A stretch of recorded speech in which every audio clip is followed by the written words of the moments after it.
رحمن يا رحمن ساعدني يا رحمن اشرح صدري قرآن املأ قلبي قرآن. الحمد لله رب العالمين والعاقبة للمتقين والصلاة والسلام على سيد الأنبياء والمرسلين.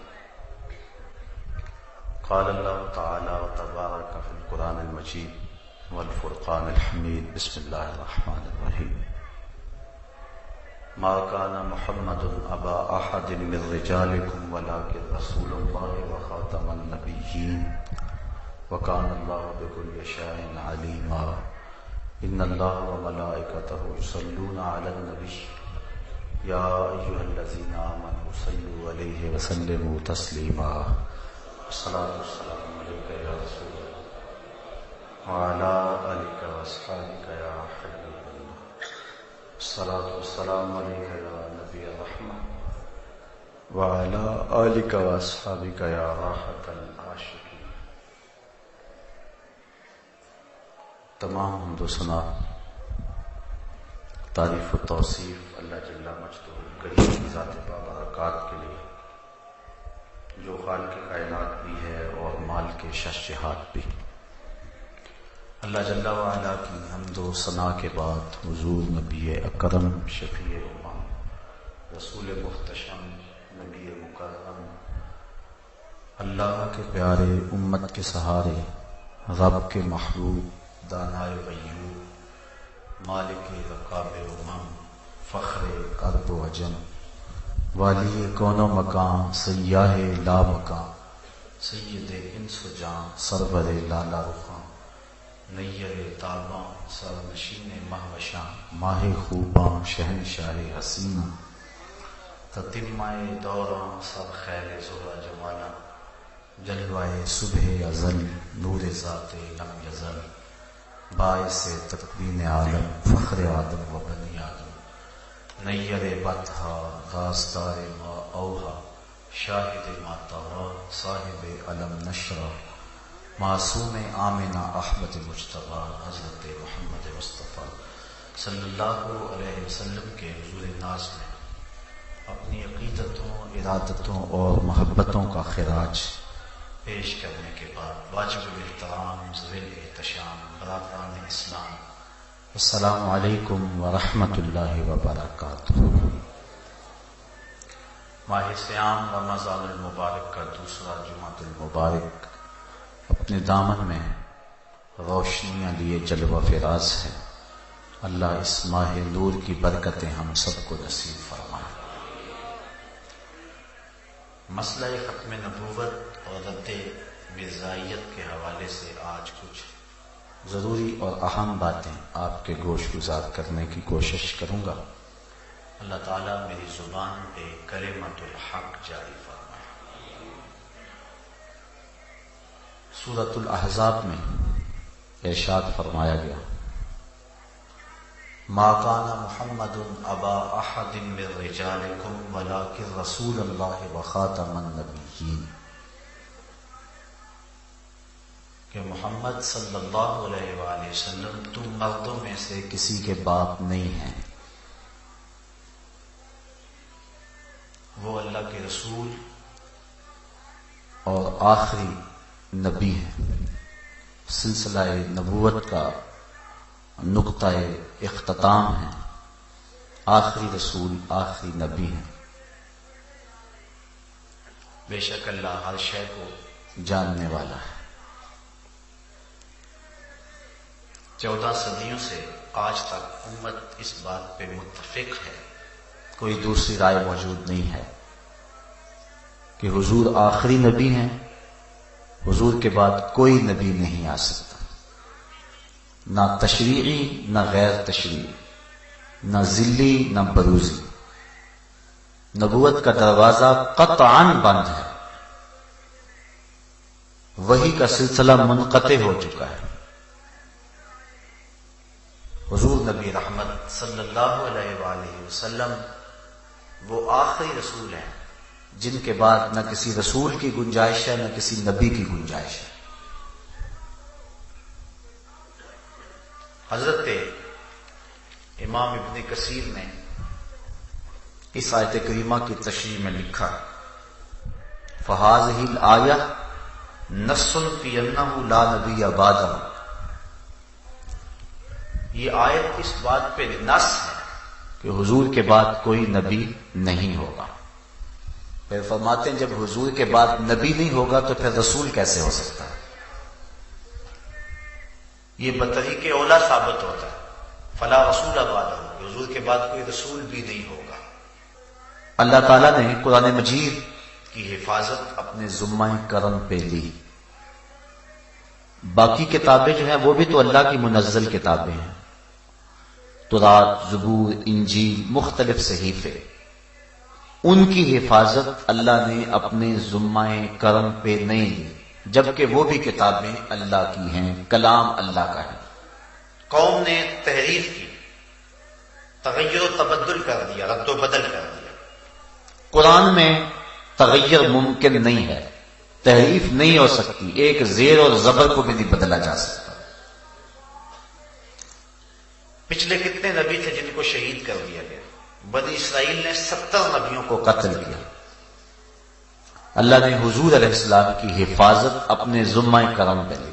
محبوب تیرا کوئی بال بھی بیکا نہیں کر سکتا۔ واللہ یعصمک من الناس، لوگوں سے آپ کی حفاظت اللہ خود فرمائے گا۔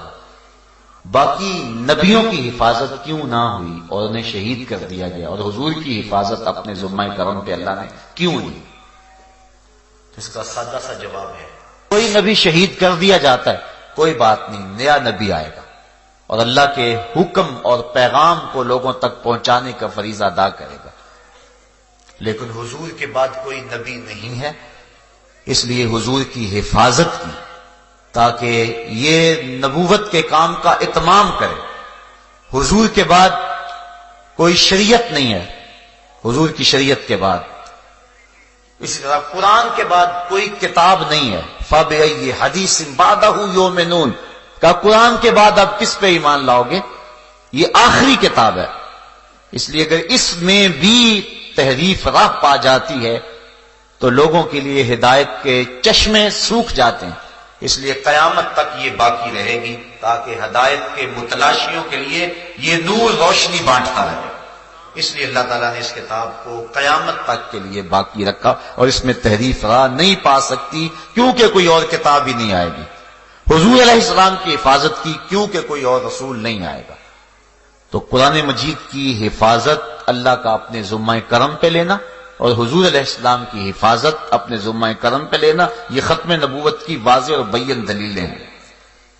حضور نبی رحمت صلی اللہ علیہ وسلم نے ارشاد فرمایا کہ میری مثال ایسے ہے جس طرح کسی شخص نے کوئی خوبصورت عمارت بنائی، لوگ اس میں گھوم پھر کے دیکھتے ہیں تو اس کی خوبصورتی سے خوش ہوتے ہیں، لیکن ایک جگہ پر ایک اینٹ نہیں لگی ہوئی، اس کو دیکھ کر کے حیرت زدہ ہوتے ہیں کہ اتنی خوبصورت عمارت اور یہ اینٹ نہیں لگی ہوئی۔ فرمایا فَأَنَا اللَّابِنَةُ وَأَنَا خَاتَمُ النَّبِيِّينَ وَلَا نَبِيَّ بَعْدِي، میں کسر نبوت کی وہ آخری اینٹ ہوں اور میں خاتم النبیین ہوں، میرے بعد کوئی نبی نہیں آئے گا۔ تو کسر نبوت کی آخری اینٹ جس کے بعد کوئی گنجائش باقی نہیں رہ جاتی، جب مکمل ہو جائے، ٹائلیں لگ جائیں تو کوئی روڑا لے کر آ جائے کہ یہ روڑا میرا بھی لگاؤ، تو وہ محل میں بدصورتی پیدا کرے گا۔ محل کا مالک کبھی بھی اس میں کسی کے روڑے کو نہیں لگاتا۔ تو جب نبوت کا کسر مکمل ہو گیا تو کسی قادیان کے دجال کا روڑا اس کسر نبوت میں نہیں لگ سکتا ہے۔ حضور نبی رحمت صلی اللہ علیہ وسلم نے فرمایا، حضرت جبیر رضی اللہ تعالیٰ عنہ سے روایت ہے، فرمایا اپنے اسماء گنوائے، میں حامد ہوں، میں احمد ہوں، میں کفر کو مٹانے والا ہوں۔ پھر فرمایا انا العاقب، میں عاقب ہوں۔ فرمایا والعاقب الذی لیس بعدہ نبی، عاقب وہ ہوتا ہے جس کے بعد کوئی نبی نہ ہو۔ تو حضور علیہ السلام آخری نبی ہیں، حضور کے بعد کوئی نبی نہیں ہے۔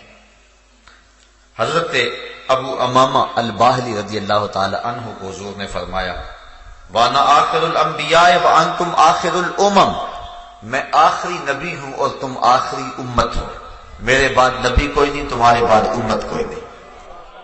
پس خدا برما شریعت ختم کر، اقبال کہتا ہے پس خدا بر ما شریعت ختم کر، بر رسول ما رسالت ختم کر. اس نے ہمارے اوپر شریعت کو ختم کر دیا اور ہمارے رسول پر رسالت کو ختم کر دیا. آخری رسول ہے، اب کسی رسول کی کوئی گنجائش باقی نہیں رہتی ہے. حضرت ابو ذر رضی اللہ تعالی عنہ سے حضور نے ارشاد فرمایا یا ابا ذر اول الانبیاء آدم و آخرهم محمد.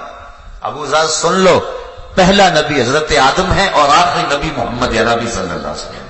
تو حضور علیہ السلام نے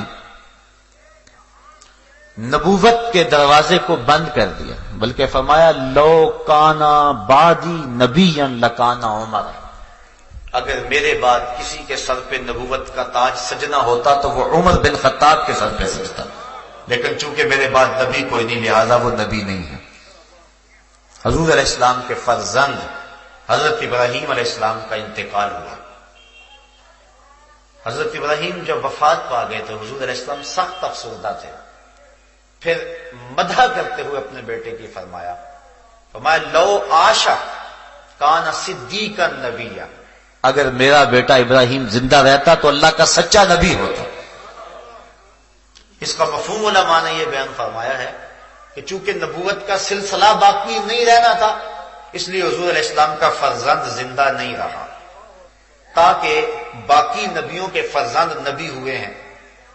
حضرت یعقوب علیہ السلام کے بیٹے حضرت یوسف نبی ہوئے، حضرت ابراہیم کے بیٹے حضرت اسحاق حضرت اسماعیل نبی ہوئے، حضرت اسحاق کے بیٹے حضرت یعقوب نبی ہوئے. تو پہلے نبیوں کے بیٹے نبی ہوتے رہے. حضور امام الانبیاء ہیں، حضور کا بیٹا ہوتا اور نبی نہ ہوتا تو یہ حضور کی شان کے مناسب نہیں تھا، اس لیے بیٹے کو وفات دے دی گئی. چونکہ نبوت کا دروازہ بند ہے لہذا بیٹا فوت ہو گیا، اور حضور فرمایا اگر وہ زندہ ہوتا تو سچا نبی ہوتا، لیکن چونکہ نبوت کا دروازہ بند ہے اس لیے ان کو زندگی نہیں دی گئی. جب نبوت کا دروازہ بند ہے اور حضور کے شہزادے کو زندگی نہیں دی گئی چونکہ نبوت کا دروازہ بند ہے، تو دجال قادیان کون ہے جو نبوت کا دروازہ کھول کے بیٹھ جائے؟ بلکہ ابتدائی زندگی کے اندر اس کی 1940 کے اندر پیدائش ہوتی ہے اور 1980 کے اندر یہ بات کہتا ہے. یہی مفہوم جو ختم نبوت کا ہے یہ خود بیان کرتا ہے. اپنی یہ کتاب ازالہ اوہام کے صفحہ نمبر 576 جلد نمبر 2 میں لکھتا ہے وہ وعدہ کر چکا ہے کہ بعد حضرت کے کوئی رسول نہ بھیجا جائے، یعنی حضور کے بعد کوئی رسول نہیں ہے، یہ اللہ نے وعدہ کیا ہے. اور پھر خود کہتا ہے انا خاتم الاولیاء لا ولی بعد، میں آخری ولی ہوں میرے بعد ولی کوئی نہیں. یہ اس نے من گھڑت وہی گڑی. نبی تو ہو نہیں سکتا حضور کے بعد، اور وہ یہ کہہ چکا ہے، اقرار کر چکا ہے. کہتا چلو ولی ہو سکتا ہے، میں آخری ولی ہوں میرے بعد کوئی ولی نہیں ہو سکتا. آسمانی فیصلہ نامی یہ کتاب میں لکھتا ہے اے مسلمانوں کی ذریت کہلانے والوں، دشمن قرآن مت بنو اور خاتم النبیین کے بعد سلسلہ نبوت جاری نہ کرو. یہ خود اقرار کرتا ہے، خود بات کرتا ہے. اور پھر ایک وقت آتا ہے 1901 کے اندر خود نبی بن بیٹھتا ہے اور کہتا ہے سچا خدا وہ ہے جس نے قادیان میں اپنا رسول بھیجا. ایک جگہ پہ کہتا ہے کہ جو جھوٹا شخص ہوتا ہے اس کے کلام میں تناقض ضرور ہوگا، پہلے کچھ کہے گا بعد میں کچھ کہے گا. خود ہی کہتا ہے کہ جھوٹے شخص کے کلام میں تناقض ضرور ہوتا ہے. پہلے کہتا ہے کہ مسلمانوں کی ذریت کہلانے والوں، دشمن قرآن نہ بنو اور خاتم النبیین کے بعد سلسلہ نبوت جاری نہ کرو. اور پھر خود کہتا ہے سچا خدا وہ ہے جس نے قادیان میں رسول بھیجا، اور خود کہتا ہے کہ جو جھوٹا ہوگا اس کے کلام میں تناقض ضرور ہوگا. لہذا پہلے کچھ کہہ رہا ہے پھر اس کے برعکس کہہ رہا ہے، اور یہ کلام کا تناقض ہے. اور یہ اس کے جھوٹا ہونے کے لیے کافی ہے، وہ اپنے فتوے کی خود ہی ضد میں آ گیا، خود کہہ کے خود اس کے اندر پھنس رہا ہے. تو یہ 14 صدیوں سے امت کا طے شدہ اور متفقہ فیصلہ ہے کہ حضور کے بعد کوئی نبی، کوئی رسول، کوئی پیغمبر نہیں آ سکتا ہے. 2 اشخاص نے حضور کے دور میں اعلان نبوت کیا، ایک اسود انسی نے اور ایک مسلمہ کذاب نے. اسود انسی یمن کا رہنے والا تھا، اس نے اعلان نبوت کر دیا کہ میں بھی نبی ہوں. تو حضرت زریب بن کلیب رضی اللہ تعالی عنہ ایک صحابی تھے. تو ان کو کہنے لگا کہ میری نبوت کا اقرار کرو. وہ کہنے لگے میں نہیں کرتا، تیری جھوٹی نبوت کا میں انکار کرتا ہوں، ڈنکے کی چوٹ پہ انکار کرتا ہوں۔ اس نے حضرت زریب بن کلیب کو پکڑ کے جلتی ہوئی آگ میں ڈال دیا۔ اللہ نے حضرت زریب بن کلیب کے ایک بال کو بھی جلنے نہیں دیا۔ اور جب یہ خبر پہنچی تو حضور نے صحابہ کو بتایا تو حضرت عمر فاروق رضی اللہ تعالیٰ عنہ عرض کرنے لگے اللہ کا شکر ہے جس نے امت محمدیہ میں ایسا شخص پیدا کیا ہے جس کو حضرت ابراہیم علیہ السلام کی طرح آگ نے نہیں چھوا ہے۔ پھر حضرت فیروز نامی ایک صحابی نے اس کا کام تمام کر دیا اور 3-4 مہینوں کے اندر اندر ہی وہ اپنے انجام کو پہنچ گیا۔ دوسرا شخص جس نے حضور کے دور میں اعلان نبوت کیا وہ تھا مسیلمہ کذاب۔ اس نے اعلان نبوت کر دیا بلکہ حضور کے پاس بہت سارے لوگ لے کر آیا، کہنے لگا کہ آپ میرے ساتھ وعدہ کریں کہ آپ کے بعد میں خلیفہ بنوں گا آپ کا، تو میں آپ کو مان لیتا ہوں۔ حضرت ابو ہریرہ رضی اللہ تعالی عنہ یا حضرت ابن عباس رضی اللہ تعالی عنہ سے روایت ہے، فرماتے حضور تشریف لائے، حضور کے ہاتھ میں کھجور کی ٹہنی کا ایک ٹکڑا تھا اور حضور فرمایا تو خلافت کی بات کرتا ہے، میں تجھے سوکھی ہوئی شاخ بھی دینے کو تیار نہیں ہوں، اور فرمایا تو ہلاک ہو، اور پھر ایسا ہی ہوا۔ حضرت سیدنا صدیق اکبر رضی اللہ تعالیٰ عنہ کے دور میں جب اس نے پوری قوت کے ساتھ پر پرزے نکالے تو آپ نے حضرت خالد بن ولید کی قیادت میں 13,000 کا لشکر بھیجا اور مسیلمہ کذاب کی سرکوبی کے لیے ان کو میدان عمل میں اتارا، اور یمامہ میں جو لڑائی ہوئی، جنگ یمامہ جسے کہتے ہیں، اس میں مسلمانوں نے جو بہادری کے جوہر دکھائے اور جھوٹی نبوت کے دعوے دار کو جس طرح ناک کو چنے چبوائے، وہ تاریخ کا روشن باب ہے۔ آپ اسلامی تاریخ دیکھیں، حضور علیہ السلام نے جتنی بھی جنگیں لڑی ہیں ساری جنگوں میں کل 212 لوگ شہید ہوئے مسلمانوں کی طرف سے۔ یہ اس قدر محتاط لڑائی کی ہے اور مسلمانوں نے اتنا کم نقصان اٹھایا ہے، لیکن اسی جنگ یمامہ کے اندر 1200 صحابہ شہید ہوئے، جن میں حضرت عقبہ بن عامر بھی ہیں، حضرت زید بن خطاب بھی ہیں، اور بھی کئی متعدد معتبر صحابہ ہیں۔ 370 قرآن کے قاری بھی ہیں، 370 قرآن کے قاری بھی ہیں، مہاجرین بھی ہیں، انصار بھی ہیں، تابعین بھی ہیں۔ 1200 صحابہ نے اس معاملے کو اتنا اہم سمجھا کہ اپنی جان قربان کر دی، بلکہ حضرت حبیب بن زید انصاری یہ ختم نبوت کے پہلے شہید ہیں۔ تحفظ ختم نبوت کی پہلی قربانی حضرت حبیب بن زید انصاری نے دی۔ مسیلمہ کذاب کے بندے انہیں پکڑ کے لے گئے اور مسیلمہ کے پاس پیش کیا تو اس نے کہا کہ محمد اللہ کے رسول ہیں؟ کہا ہاں محمد اللہ کے رسول ہیں۔ تو پھر کہنے لگا مسیلمہ کذاب اللہ کا رسول ہے؟ آپ نے فرمایا میں سنتا ہی نہیں ہوں، یعنی ایسی بکواس میں سننے کے لیے تیار نہیں۔ اس نے آپ کا ہاتھ کاٹ دیا۔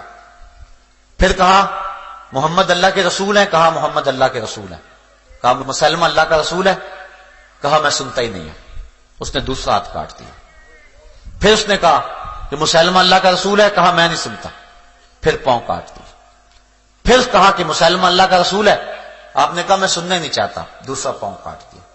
اس طرح ایک ایک عضو بدن کاٹتا رہا، لیکن حضرت حبیب بن زید انصاری کہتے رہے کہ میں تیری جھوٹی نبوت کا کبھی بھی قرار نہیں کر سکتا۔ ٹکڑے ٹکڑے ہو گئے لیکن حضور کی ختم نبوت کی حفاظت ہو گئی۔ یہ پہلے شہید ہیں ختم نبوت کے، جن کو دردناک طریقے سے شہید کیا گیا۔